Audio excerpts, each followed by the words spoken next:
Welcome to Teams Unleashed, the podcast where we explore what it really takes to unlock the performance and potential of teams. I'm your host, Spencer Horn, president of Team Coaching International.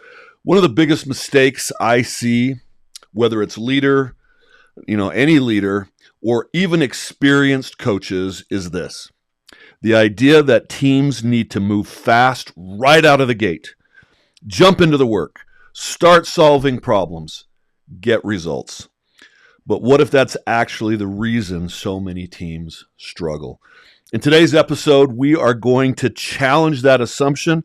My guest, Peter Hård, all the way from Sweden, who brings over 20 years of experience working with executive and specialist teams across 50 different countries. He's also been part of the work with International Coaching Federation that has helped shape the Team Coaching Core Competencies. Peter has been seen again and again teams that fail not because of lack of effort or capability. They fail because they weren't set up for success in the first place. So we're going to talk about the different modalities between team development, from team building to team coaching, and where things start to break down. And more importantly, what it actually takes to get the foundation right. Because speed isn't king at the beginning.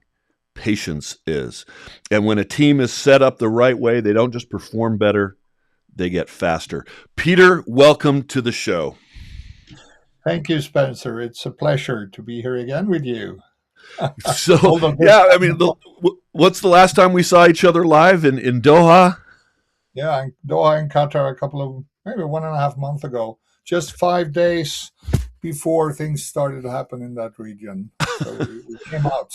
Yeah, we were able to get out, but I'm so disappointed that some of the work you and I have been able to do is on hold. I've got to see your absolute brilliance in working with teams. It was such a great experience with you. We'll talk about co-coaching as we go today, but you have so many years of experience, worked with major organizations, BMW, Coca-Cola, Mercedes. I mean, major organizations all over Europe, Asia, U.S., Middle East. You have worked with companies that are based all over the world, and you have seen so many different things. And so I'm so excited because many of our listeners are coaches, are coaches that are learning about team coaching, that want to understand it. Some of them are already team coaching. I know you've been working with certifying team coaches here even just the last 3 days, and hopefully some of your candidates are listening today and are going to learn more from you. But I'd like to start off with this question.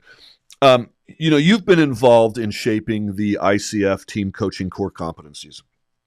So how do you define team coaching today, and how is it different from what many people think it is?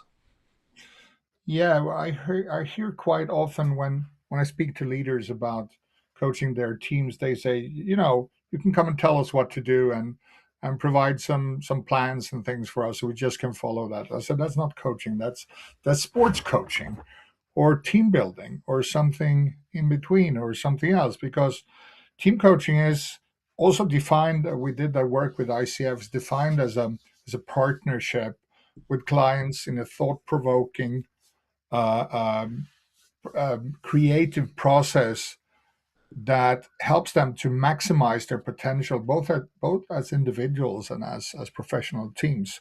So it's that partnership we're looking for. It's nothing you do once. If you do a team building event, you go rafting or falling from tables or hot air ballooning or whatever you do, it doesn't have nothing to do with productivity increase. So it's more like going to the gym once and hope for muscles, I usually say. So if you want to invest, if you want to do something that is sustainable and long-term and creating high productivity, high positivity, and high performance, you need to work over time. So team coaching is a longer process. It means also that the team eventually take over and owns what they have produced during that process. It's not a one-off event and not any of the other modalities. So I love that distinction. I was actually just talking to a sports coach in the football arena yesterday, and we were talking about that very thing. That you're exactly right. I said the kind of coaching I do is very different than what you do. You're saying here's how you block, here's how you do. Instead, I love the word. Co-create, and to me that embodies the word of partnership that you're talking about, because we are partnering with them to create the results that they want, and quite frankly the team does that. The co-creation is we provide the environment for them to actually do that, That's and true. it's not you coming in and saying you do this and this and you'll be successful. How do you do that? How do you create that?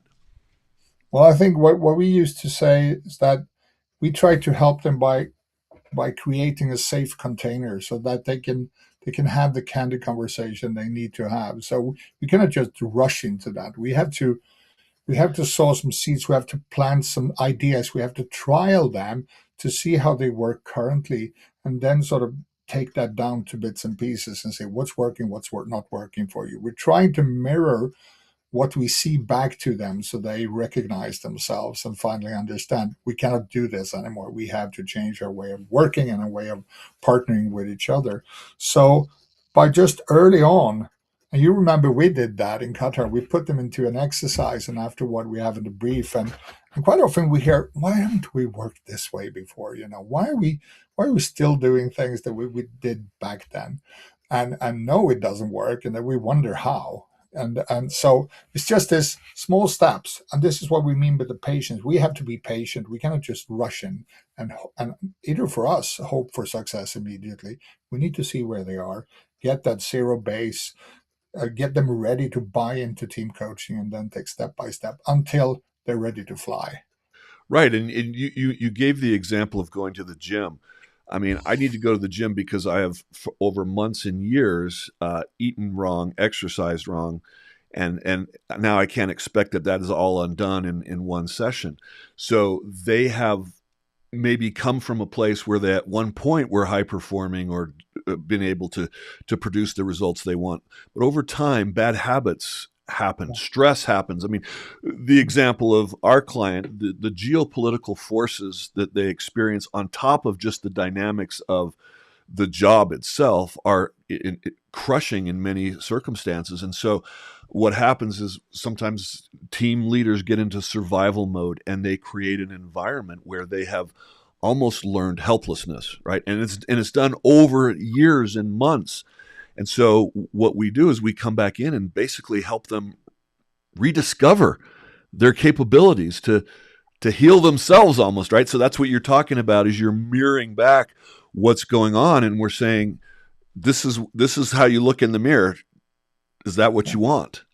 yeah, exactly. And we can hear sometimes people who say, or leaders who say, we are a very good team, and they show a few examples, and then we test them, we trial them, and we mirror back the result. And sometimes there's a small voice in the back saying, finally somebody's telling us what we're doing wrong. And I So mean, if somebody's listening, they might think that's a little devious, Peter, yeah, that we test them, we trial them, because it's amazing. As soon as you start playing a game or doing an exercise, what they say goes out the window. What they do, it really shows up, doesn't it? yeah, and as you know, as Phil Sandel, one of the founders of TCI, the way a team does anything is the way a team does everything. So they recognize their patterns, and eventually they start to understand and start to wonder what we can do. And I mean, when they call themselves teams, but they don't work as other teams like sports team, choirs, symphony orchestra, rock bands, you know, they don't just put their shoes out. They practice, they work together, they fail and they redo. But leadership teams and other teams don't do that. They just rush into it and hope for success. So we need to take them back to create that music together, or that show, or that overtone, as they say in choir. So That's why does this confusion exist with leaders? You talked about the difference of modalities of team building event versus team development and coaching. Why would a leader think that if we do a river raft or a trust fall that that's going to fix things? It's not always the leaders. Sometimes it's HR or some others who have been on such an event before, because these are events. They could be fun as a starting point for a merger or something. You do some fun together, but it's never been able we've never been able to measure any change in productivity. I think they do it because they think it's a quick fix. Let's just do that and see what happens. But after 2 days they're back in their reality, and sometimes even worse, because not everybody wants to go on rafting with their peers or go to the sauna with their colleagues, or so it could be fun for the event arrangers, but for most team, it's actually not working. It could be worse even. So you need to have that serious long term. But of course, you blend in certain exercises, and we call them intermezzos sometimes, or icebreakers, and just see what happens, because we want to trial them time after time to see that they really get stuck within the system. And I think that is such a great point, Peter. And it also carries over into your work as a coach. If you just do, say, an initial diagnostic, that then also becomes an event. And I think it's very dangerous because you set them up with hope, and you can have such a powerful 1 day, 2 day usually diagnostic, and if that's not followed up and maintained, then people actually become more cynical because there's this hope that they have and it doesn't change. Yeah, and the fact is, what they get is knowledge, and if you don't use your knowledge, it's basically useless. That's right. You need to transfer it to competence, and from that trial back at home, getting competence, you spread it in your organization, so you get the ripple effects that are expected. But doing a thing one doesn't create that.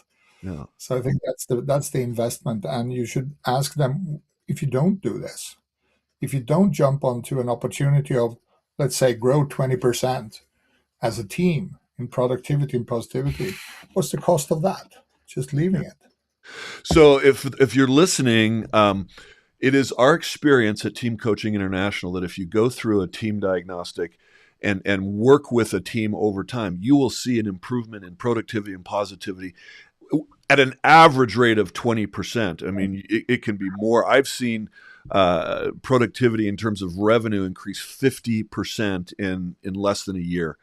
And they attributed that to the work of team coaching. And I know you've experienced more than that, but you're giving the conservative number on average of 20%.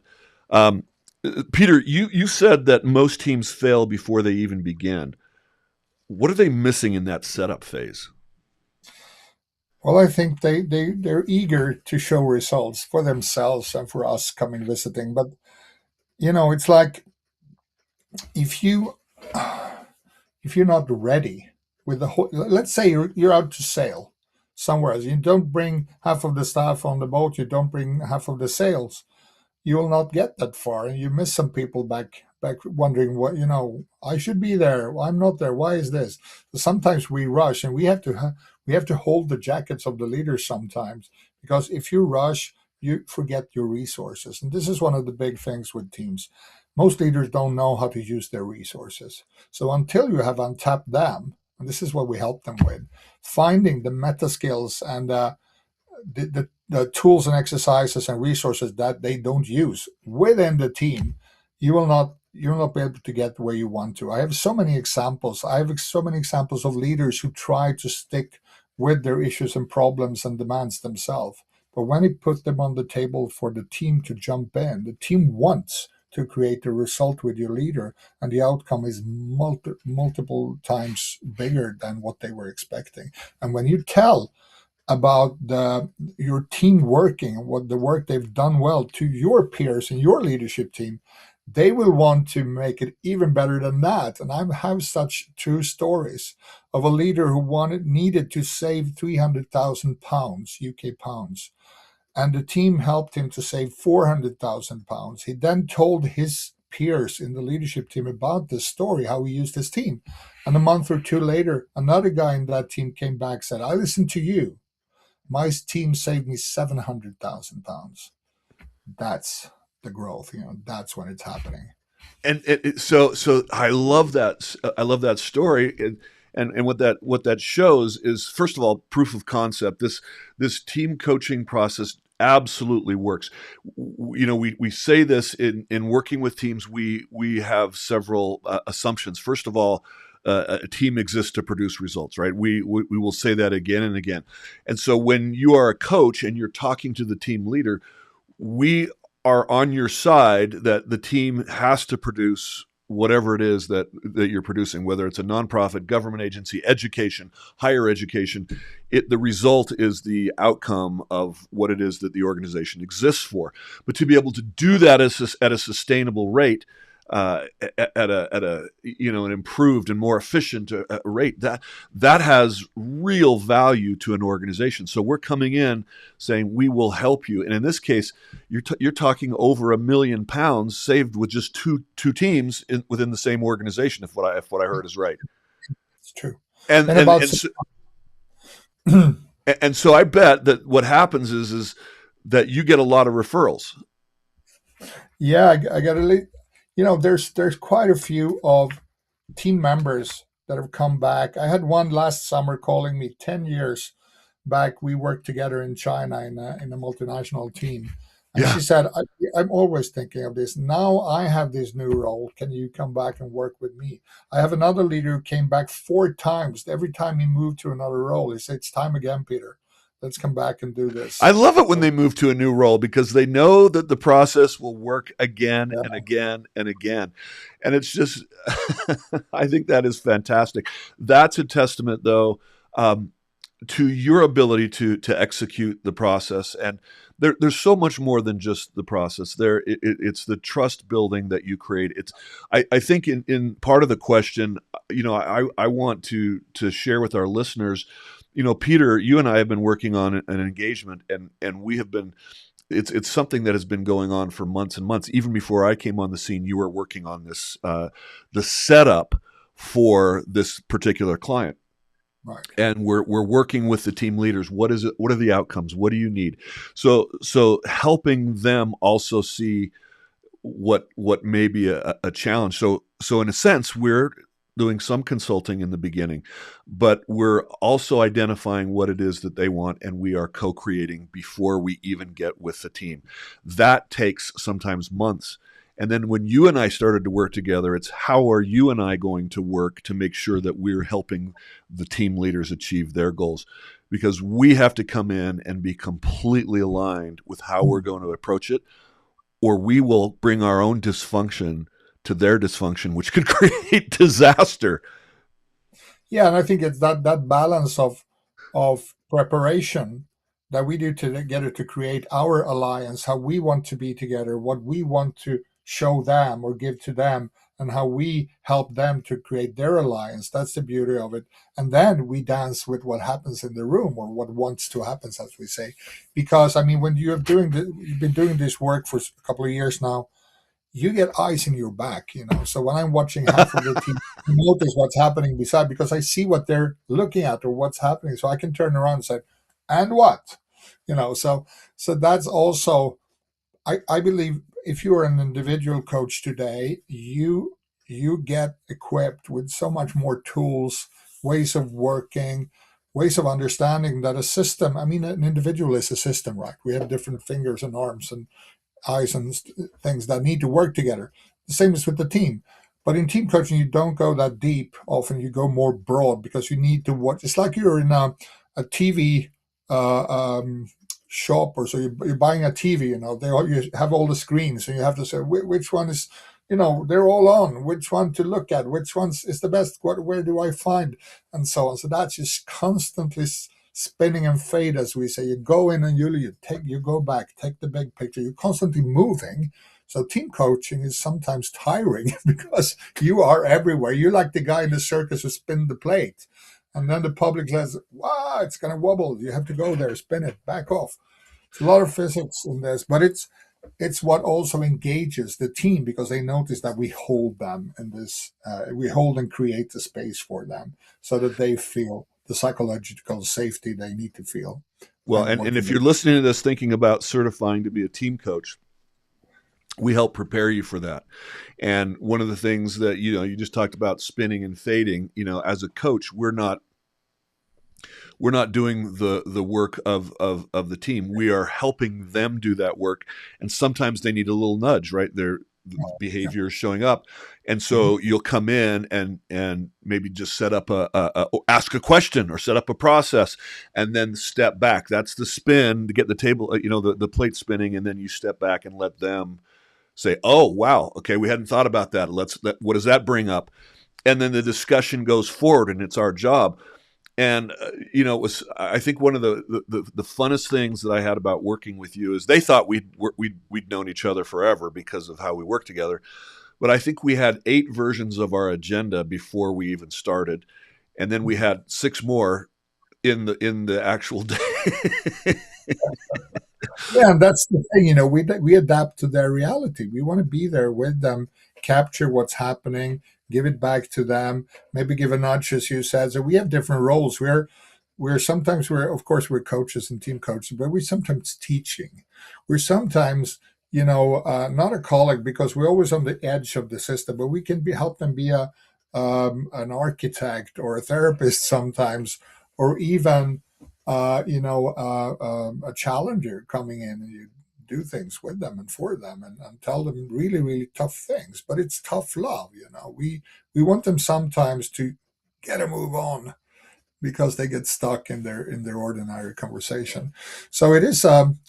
You have to have different roles in mind and play them out when you need to, as well as they have, and you need to help them to find these meta roles and these hidden resources that they have, because it will be much more easy for them to create that speed if they are using all their resources And wisely. so you call that the dance, because you don't just come in with an agenda and present, beginning to end. This is not a workshop, right? Where we're presenting. This is a lesson. We impose the lesson on you. It is really working with what's showing up, and that is one of the things that I think is so amazing about at team coaching. So, what does setting a team up for success actually look like in practice? For a coach walking into that new engagement, I think we've talked about it. It's working with the team leaders, identifying what it is that they need, um, coming in with a plan to help them to achieve that. It's adapting in the moment. It's eyes in the back of your head, as you say. It's all of those things. What else? Anything that Yeah, I a mean, coach can do?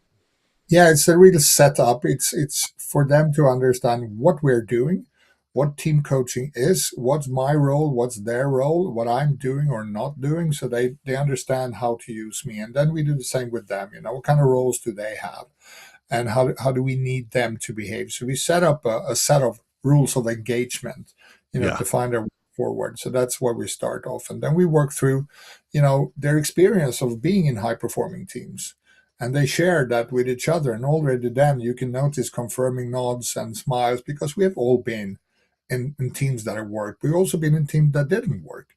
So they understand the difference. And then we put a trial to them to see if what they know actually works in this constellation that they have now. And quite often it doesn't. Even though they know what they should do, they're in a place they haven't been before with their peers in a new exercise or a new event or a new initiative. So then we have a debrief on what happens. Then we sharpen the tools and we try again. We do another thing before we even go into their actual issues and challenges and opportunities. We need to get them ready. And if we give them something to work on directly, they will just work the pattern they have. And we want to start by setting them up with a new understanding of what is possible yeah, if you set up, if you prepare. It's like any other a team on stage. If you don't set up, if you don't prepare, it's like a theater ensemble. If they don't practice, anything can happen. Could be cool or fun, but a symphony orchestra, I don't think so. They need to do the thing together. They need to find their pace, their tone, their tune, their song, their start and ending, and the agreement of when you go solo, and so on. yeah. So that Well, I goes love that. really. When do you get to go solo? I want to go to this metaphor that you shared with the body as the system. Mm. I just, with your experience, Peter, where have you seen? I mean, are leaders aware of the system, the team system, or do they treat the part of the body that's ailing? In other words, if I've got an issue, it's it's because I've got a stomach ache or I've got a cut on my finger, and we address that, and we ignore the overall. I don't know if the metaphor I'm giving is right. It seems to me that leaders are not aware of the complete system. They focus on individual parts of Yeah, this of the whole. yeah. And what is the impact of it? Do you see that? I mean, it's a leading question, I know, but what do you see in that regard, and what's the impact of that? Sometimes what I see, if I use half of your metaphor, is that leaders sometimes get out of the body and say, "Look at them." So they're not even seeing themselves as a part of that system, and then it's really Oh, hard that's to work. so great. Yeah. And if it's like Chinese acupuncture or so. You have a bad feeling in a knee, but they massage the end of your back. How does that work? Yeah, because we're systemic. Yeah. It doesn't mean that you have to work where it's tough, but try to find the root cause, or try to find what's causing this. And sometimes teams, they get rid of a person because they think that's the one, the troublesome person who's always resisting and so on. They move that person out, and nothing changes because it's systemic. It's in the walls, it's in them. So the system needs to change, but we are not there to fix them. We're there to mirror what they do as a system. And Do if you, they do things that we see, their people, their employee, their stakeholders, they will see that. And we're just there to put up that warning sign or that mirror, say, don't do this again. Get to your next level. We can help you. so you've been talking about setting a team up, taking the time to do it right.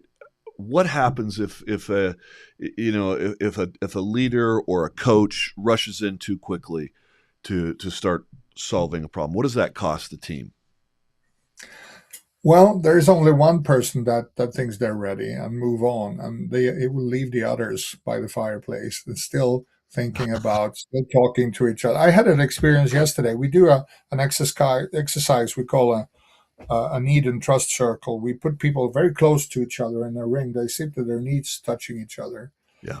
and they individually they close their eyes and they say, this is what I need from you today to feel safe, and that I'm willing to support and do my best and let my voice be heard to you all. The others just listen, and everybody shares their needs.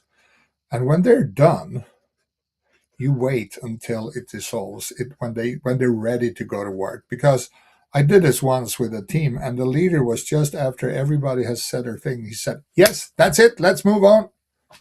He just lost them. He lost his whole toolbox, his resources, because they were not done. And one of the things with teamwork is that I am not done when I am done. I'm done when you are and the rest of the team is. Then we can move on. That's why speed is not always king. When we have learned this, how we work this, then everybody will move when it's the right time. So you need to adjust to the. Sorry, I was just like, yes, a little break right there. So you need to adjust, and I think sometimes it's interesting. You talk about we want to get them all singing. Some managers, some leaders actually might be uncomfortable with that, thinking that's so silly. It is so important, and sometimes it's the littlest of things. When I go in, I was just working with a group of CEOs on Tuesday. It's Thursday today, right? So Tuesday, and I when I teach them is a coaching skill to help develop their direct reports. It takes a huge mindset shift for them to coach their people instead of solving their people's problems. So they're because they are in solution mode all the time, because they are in productivity mode all the time, they're perpetuating the problem that they're frustrated about. In other words, like, I need more help. I need my people to have more ownership. Well, you are creating that problem, leader. And but the point I want to make is the skill that it takes to make that shift is so basic. Mm. It's listening. It's asking questions. It's slowing down and figuring out what's really going on and asking them how they're going to solve it themselves instead of solving it for them. That they just can't. It's like it can't be that easy. And No. sometimes because what it is that will cause a shift is so basic, people will like, well, that's silly. I mean, why would? But as soon as people start singing together, it's just amazing what happens. They're excited to show up for work. They're excited to do all the things that you as a leader need them to do. But you're like, well, there's got to be some amazing formula. It is an amazing formula. It's just Yes. not what you usually think it is. Yeah. And it's I like that all the things they can do. And one easy step is to step back. So you Yeah, get the big picture of the whole team. You see them all, not only the problem. Because if you're problem focused, you're part of the problem. You need to get out and see, is this even a problem? Where is it a polarity? Something we need to manage, not something we need to solve. And continuing on your singing metaphor, I ask leaders, what's the song your staff sing about you? What's ooh, the I song? like that question. And Yeah. what do they say sometimes? Yeah, they don't know, of course, but then the team members start whispering to each other. They probably sing.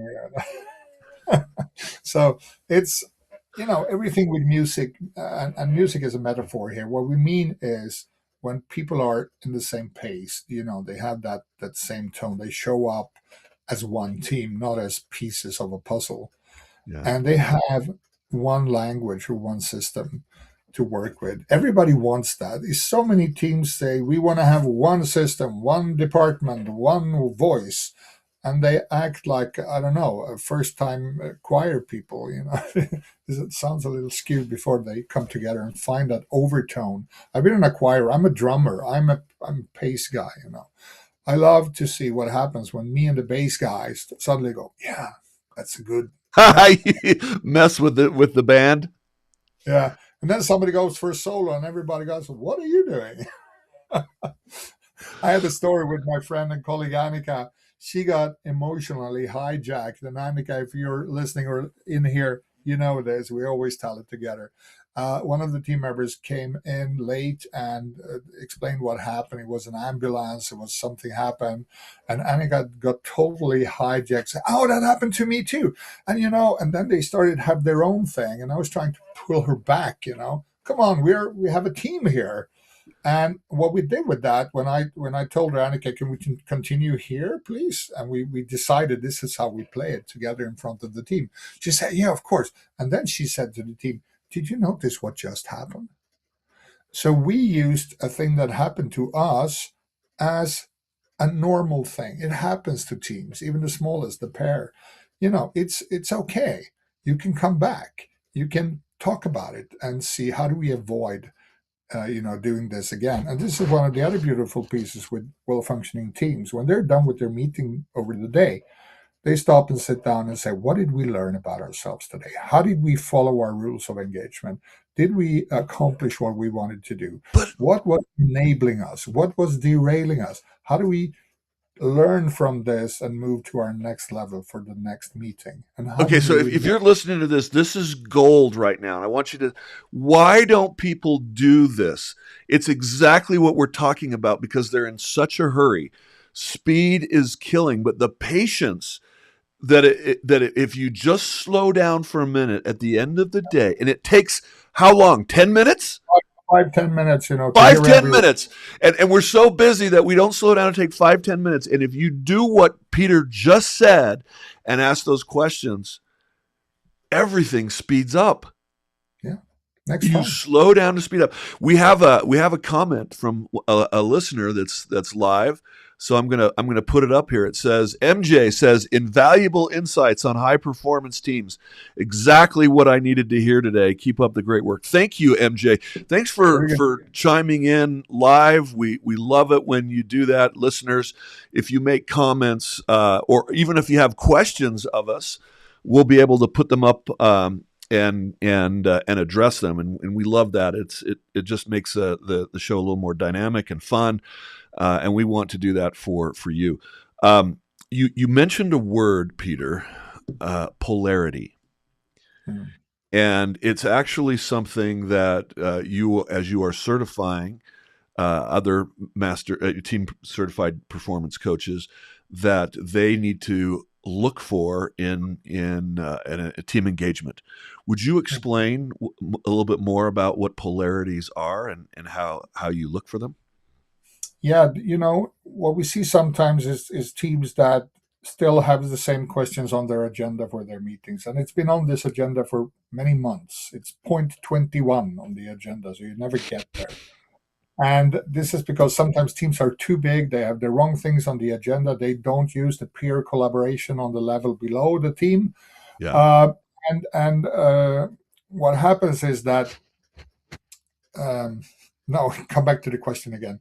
I lost it because I polarities. was polarities. Thank you.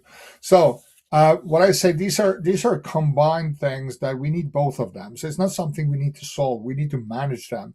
And the example we give, and I was working with the Center for Creative Leadership before, and we use the example as, let's breathe in and continue to breathe in. And after 30 seconds, you still breathe in until you're fainting. So what do you need to do now? You need to breathe out. Okay. And if you do that for 6 minutes, what do you need to do that? Otherwise, you faint, either way. So you need to manage that. It's like a laying eight, you have to do both. So this and that. And how do you balance that? You look for early warning signals. You do something to go back to the other side. It's like rest or training. If you train too much, you'll get you get pain in your body if you push it, then you need to rest. But if you rest too much, you look like you and me, we need to go back to training. So that's managing those, and people don't see them, but when they talk about it every day, like local, global, production, innovation, all these dualities that the dichotomies Justice that, and mercy. If you have too yeah, much of one, too much justice, there's no creativity. Too much mercy, there's chaos, right? How do you exactly, balance those? yeah. uh, you, That's you why all know, the voices in the system are important, because someone might see an early warning signal from the bigger system, from stakeholders, clients, providers, that something's happening, and they need to warn or tell the team. This is what I hear in the grapevine, and somebody is saying, "Oh, that we managed that. That happened before. We're okay." And then it right? isn't, and then it hits you, Yeah. and you need to use all the voices in the system, not only the big talkers. One of the big issues with teams is the lack of well distributed airtime. The big mouths are always there, but they need to be taught to call for the smaller voices, so that And how do we you have. do that, Peter? So you talked about earlier when we were doing a team diagnostic, we create a space, a container that is Yeah. safe for them to speak up. How can leaders do that with their teams to create a space where they hear all voices? Yeah, I mean, they can go practice themselves. They can, for instance, not be the chairman of a meeting. Let somebody else do that, so you can watch the system and play, or ask what people are doing when they're not at work to find their hidden resources. Their where they go and get strength, where they are energized, where their driving forces are, because sometimes it's outside of work. Bring Yeah. those skills, experiences, and wants into work, and people will feel more appreciated. They will feel more valued as members. Then you start talking about, what do we need for us to be safe. We talk about how to work on psychological safety, but not only that, also trust between members. What do you need from each other before you start to work? Because if the team is safe, the work will be safe, and this will spread in the organization. Because what we know, both you and me, people don't do what the leaders tell them to. They do what the leaders do. So the leaders in a leadership team, for instance, have to come congruent with what they say and what they do and how they act towards their people and to each other. And we see sometimes that they talk about anything they want others to do, but they never change themselves. Then nothing happens. I say that all the time, Peter, that the team is a reflection of the team leader. Every team is a reflection of that team leader. And so often it's the team leader that's complaining about the team. And when I talk to CEOs from time to time, they'll be telling me, hey, that this person on my team's a real issue. Can you fix them? I said, well, yeah. I mean, so what you're saying is if you had fewer Spencers and more Peters, business would be great. They're like, yes, I want fewer Spencers and more Peters. But before we get into that, I said, okay, we'll take a look at that. But is it possible that part of the problem is you're part of the problem? And if they're not willing to admit that they're part of the problem, then we're probably not going to have much success with Spencer fixing him, right? Exactly. And you cannot change other people. You can only change the way you see them, and how you interact with them. So starts with yourself. Yeah, Leaders, Cynic says, leaders eat first or something. Maybe it's change first, and that's what I'm looking yeah. to. Leaders change first and eat last. Yeah, that's the way it was. But this is fun also with sayings or metaphors. They can be differently interpreted. So you need to be aligned also what you mean when you say things. I had Right. this story with this guy from another country who came to me after a session and he said, I totally agree with you, what you say. And I was a bit confused, because this Yeah. doesn't mean in certain languages or Right. It's like I cultures. totally agree with what you're saying. Well, that happens in Greece maybe, but another, yeah. Right. I So agree. we need to learn. We need to Oh, learn my how to, my Greek friends, I love them. Nah, which means Nay, yes, nay, basically. exactly means yes. That's hilarious. I always think that. That's so funny. Yes. Yeah, no, but I think that's the beauty of working with teams, because every team is a culture itself and it had different expression and different interpretations of what's said. And I see this too often when I'm in teams, that they seem to be aligned on a decision. And then you go out and people go to the water cooler or the coffee machine and they ask each other, what just happened? It's Did called the you, meeting after the meeting. yeah, it is, and it happens sometimes inside of the meeting as well. And I was with a team somewhere in mid Europe, and I came to the meeting. They had their ordinary meeting first, and I came to meet them when they got out for a break. And I asked the first one, "So how was your meeting?" It was fantastic, the best ever. I mean, we have learned so much. So now. And then the next guy came and I said, cool, I heard you had a great meeting. No, we didn't. This was one of the worst ever. All right, we need some alignment here. Let's go to work. So you've worked with over 150 teams Yeah, I'm globally. up to 170 actually now. I counted them How yesterday. many? 170. Oh my goodness.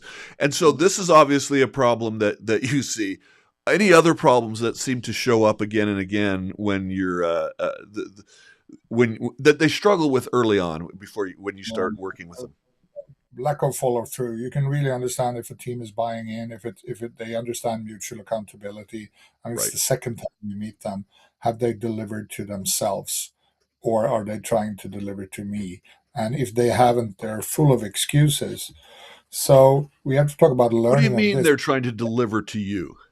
Yeah, because they think I'm asking them to deliver this to me instead of thinking of delivering to each other. It could be a decision they want to follow through, something they need to present to people and they don't do it. And they always find the excuses because there's no consequences discussed before. So, what we need to work with as teams is, if we deliver this, what's the benefit? What are the positive consequences? What else will be better if we do this? Yeah. And how do we feel about ourselves? If we don't deliver, what are the consequences of that? And of course, they see those different sides and they want to go to the side that gives them something extra. And some teams, they're stuck in between somewhere. They do half the work. And my first question is, so what does that tell us about you? And they get, like children scraping with their foot and just, yeah, trying to find excuses. Sometimes, even once, I left a team that was all into explanation.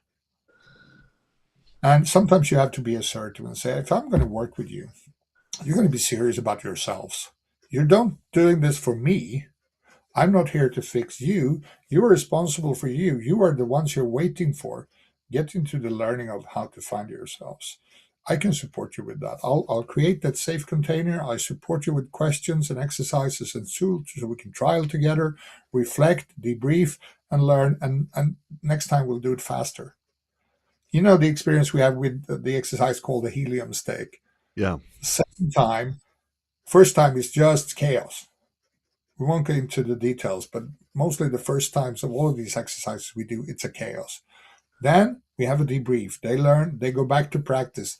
Next time, it's not going to be a success either because they're thinking too much. They don't get into the team. They go into individual stuff. And the last time they speed up and sometimes without talking because leaders talk, leadership teams talk and talk and talk, Yeah. and they want to be close to the leader. And it's a fight about position. Everybody needs to look at themselves with a big mirror and see how they play together because they can't move without that. They're stuck in fighting and firefighting and words. And sometimes you have to tell them what you see. How's this working for you is one of my favorite.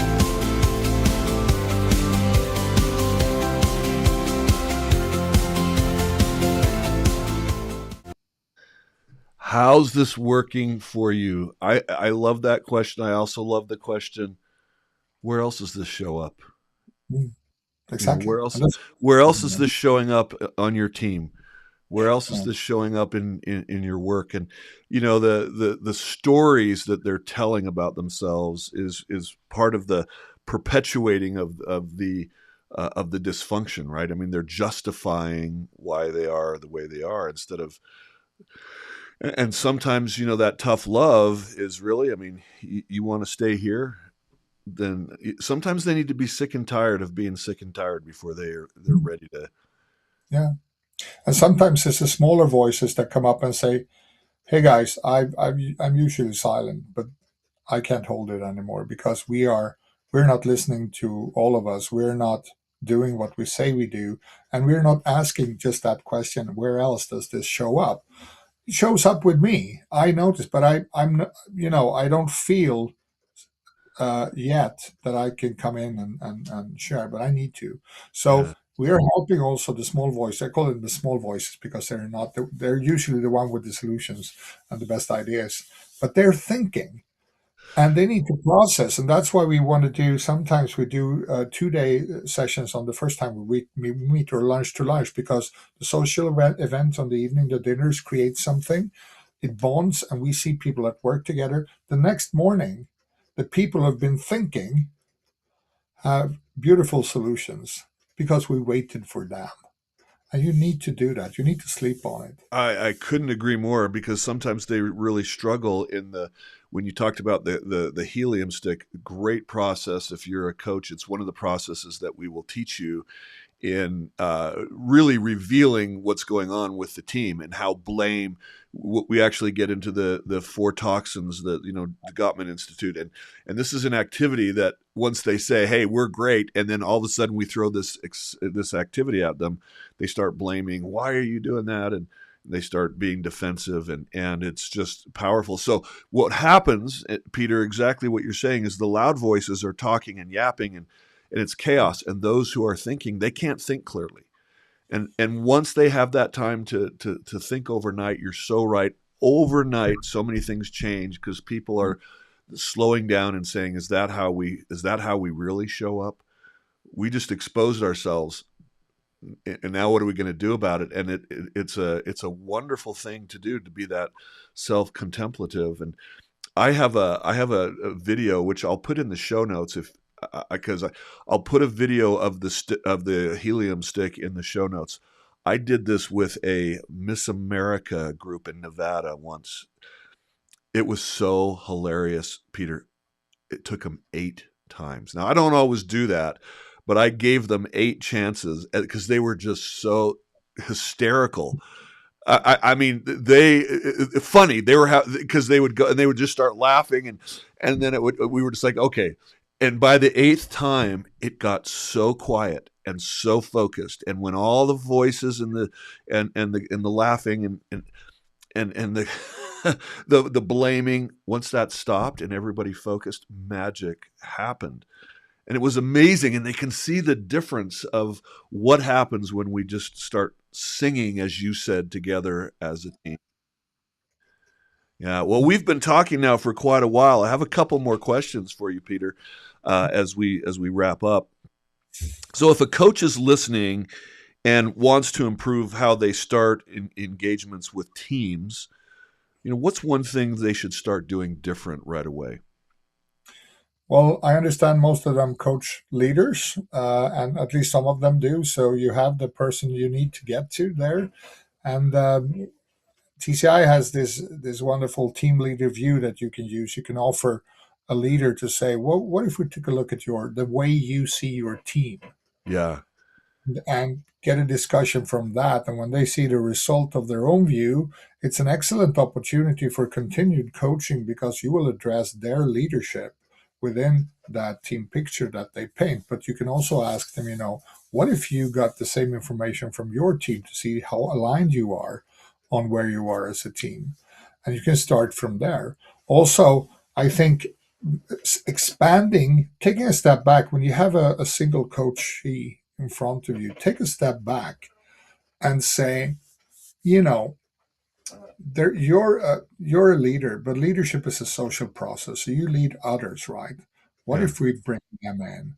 What would happen if we heard more of your people, or if you, as I the story with the savings before, if you can add more to your reality, if you can get your people to work better for you or more for you, if you can become more vulnerable, using them or utilizing them better than you do today, what kind of effects would that create?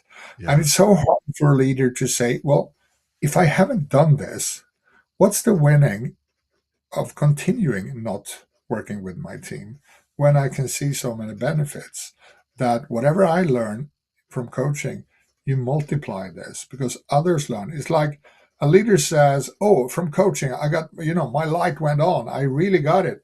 Yeah, but it's still dark in the room because the other lights are not on. What if that happened? You got your team members to light up. You will see so much more opportunity, and so on. So you look at creating an alliance with that person that he or she can expand with other people so they can get a move on. They can still, of course, run themselves. Not all coaches that we work with are team leaders, but they can be team members. So another way is to say, what if you could speak to your leader and talk about coaching? And probably you got coaching from them as a benefit or something like that, or because you needed it. Yeah. Now give something back. Tell them what you learned about coaching and how the effects of what you have learned can multiply in a team. Yeah. So actually, you have a very good person in front of you if you're coaching an individual. And then be out there, talk to people, talk to all the teams you see. You have your family, your sports team, your choir. Get to understand why they are working and interacting the way they do. The thing that took me into team coaching is when I go back to when I was 12 years old. I was visiting the Stockholm Zoo, and we watched the monkeys on we call it the Monkey Mountain. And I was thinking, how is this working? How is this system? I remember this. I was in my third grade, and I asked my teacher, how do they know who's deciding things? How do they, how does this function? And then she said to me, I remember this. Yeah, she tried to explain, and she said, "You probably get it when you're older.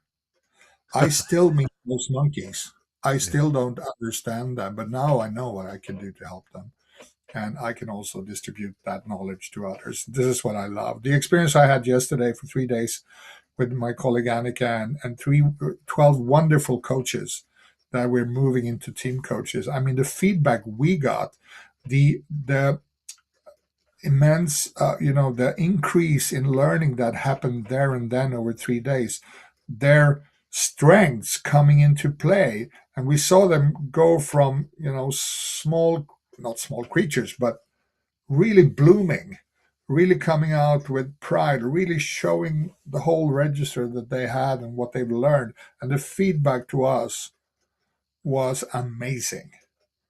What we have supported them with and how much they love this. And sorry for swearing, but team coaching is the shit. That's what one of them. It's fun. It works. It's Yeah. powerful, and it's so much fun to see. We believe that people want to win. They want to be on a winning team. People want to be part of that, and when you give them that opportunity to do that, they're so excited. Well, you have so much experience. Obviously, you're certifying coaches. You gave a great suggestion for new coaches to use what's called the team leader view. I'll put a link in the show notes if you want to take the team leader view for free. If you become a certified TCI coach, certified team performance coach, you get access to that survey for free that you can use to develop engagements with your clients. It's super helpful, and then everything else that you said.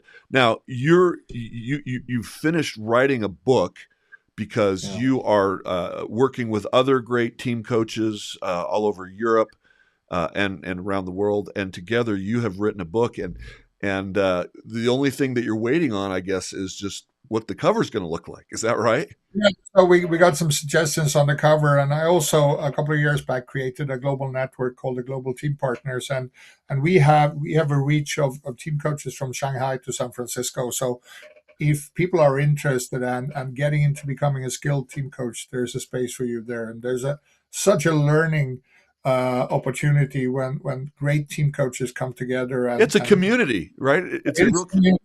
We're a giving community. We're not there to find business. We're there to help each other grow more and more. And we find business together. What we also found was the four of us had the same idea, and I launched it. And I said, why don't we write the book together? Because we've basically been working between 15 and 20, 25 years each. And we are spanning the whole world. I mean, we have coaches from China, India, Jordan, the U.S. West Coast, North Africa, Middle Europe, a lot of them. We are four Europeans. I'm Swedish. We have a Dutch colleague, Frank. We have Simone, who's English by birth but lives in Switzerland, and we have Duygu from Turkey. So the four of us have, during almost 2 years, compiling our experience together to help leaders lead their teams better. And now we finalized the writing a few months ago. And now we're looking at the book is at an editor, and we're looking at the cover now, but we're not sure on which cover All to right, so to. we're gonna, for those of you who are watching this, I'm gonna put it up on the screen here. These are the options. So we have three different colors: a light blue, a dark blue, and orange, and then a couple of different images. And so if you could vote, say from left to right, there's five choices: one, two, three, four, five. If you're in the watching, put it in the chat which one you like. Um, you know, I don't know. I mean, I kind of like the. I mean, what is the psychology behind blue versus orange? Well, we just we were asked by the editor to send pictures of books that we liked that had some attraction with us, and we ended up getting into these colors, and we looked at red or green and yellow, almost all of the other colors, and we also looked at what books seemed to be best selling, and we ended up somewhere here around blue, orange. Blue is very business, orange is very creative, so it depends on the person who's looking at it. But we're trying to say, if you are in a bookstore or on an airport where you see books or somewhere else, which one draws your attention? We have the dice on three versions of colors, and we have the pillars with different kind of people. We're still working the details in the pictures. But here's what the four of us actually liked. So it's going to I'm be. gonna let me hold on. I'm gonna before you bias me. I like the last one myself. Yeah, yeah, I'm on to that one too as well. So we'll see. We're still twisting bits and pieces in it, but it's cool, cool to see about 80 years of experience working with several hundreds of teams I love it. in probably 200 countries or I something like love that this is geared towards leaders of teams, and so some things that they can do, that. especially ongoing after they work with a team coach. I have one final question, um, and this is one that I really I want to ask all the coaches that come on, because we learn from challenging situations, right? We learn from difficulties as leaders in teams, but also as coaches. There are difficult situations that come up that are, you've talked about sometimes even walking away from a team. Mm. What's been one of the biggest challenges you faced as a systems team coach? Because you are very particular about saying, I am a systemic team coach. That is your, that's what you call yourself. How did you deal with that or navigate that challenging system? And where, if at all, did trusting this team coaching international process make a difference? If you could share, that would be great. Yeah, I think there most often it's the formal leader who stays in being the only leader, because we talk about team leadership. Every member of a team is a team leader, depending on the situation. And I've seen so many times that a leader doesn't get that, and they don't want to change, and they think if they've been with us once, it only happened to me once with among these 170 teams that a leader said, "No, I'm not going to continue. I need to do an organizational recharting instead." I was like, all we've done the TDA, the team diagnostic assessment. We have all your colleagues want to go on, and you want to do an organizational or chart change. Uh, you cannot force them, but you can sow some seeds with the team, and hopefully later on they will change, because they're the biggest obstacles. Usually, the team then starts to grow and say, "Hey, boss, we actually need this." So the team itself is the biggest tool to help with any challenging situations. If you can unleash this team, like Phil's book, if you can get all the resources to come in play, this is where the magic happens. So they have challenges, but so many challenges are put up by themselves, their own obstacles. They're in the way of themselves. They're Yeah. waiting for themselves, but they think we are the ones to come and save them. That's not our role. Our role is to open doors, mirror things, feedback to the system what's happening and not happening, and let Help it them evolve. become aware of their own operating process, their own thinking, their own behavior, their own BS belief Yeah. systems, right? And that's the skill we have as team coaches. When we have been around for some time, we notice the shifts in the emotional fields when something is urging, something wants to happen, and we play with that. And it can be fantastic sometimes, to see the change happen in front of you. Yeah. And I actually had a leader once who he was in individual coaching 2 years too late, but he was in, and he said, "I want to do everything for my team." He didn't do anything when he was within the team, and eventually the team forced him out Yeah. and then started to grow. So, we're not there to fix them. We're there to equip the team with the strengths they need to make the change, and then create that space for them to have that conversation in safety, and be with them when they start moving. And that's the beauty, and hear them say, "Why didn't we do this before? We have the power. We are the ones we're waiting for. We just needed to unleash ourselves." Well, Peter, thank you so much for sharing. I always learn so much when I'm talking with you. And if there are people who are listening that would like to have an opportunity to co-coach with you, partner with you, join your speaker community, how do they get a hold of you? So anybody could reach out to me at Peter at teamperformance.se, SE for Sweden, Peter at teamperformance.se. That's my email. And I'm on LinkedIn as well. That is So fantastic. Well, thank you for joining us. Those of you who are listening to this, please like and subscribe our Teams Unleashed.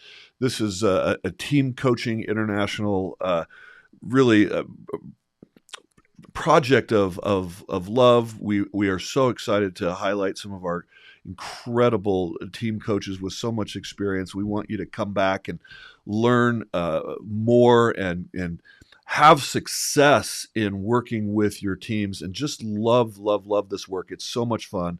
It's so fulfilling and exciting, and more importantly, you are making the world a better place when you do this. So please like and subscribe.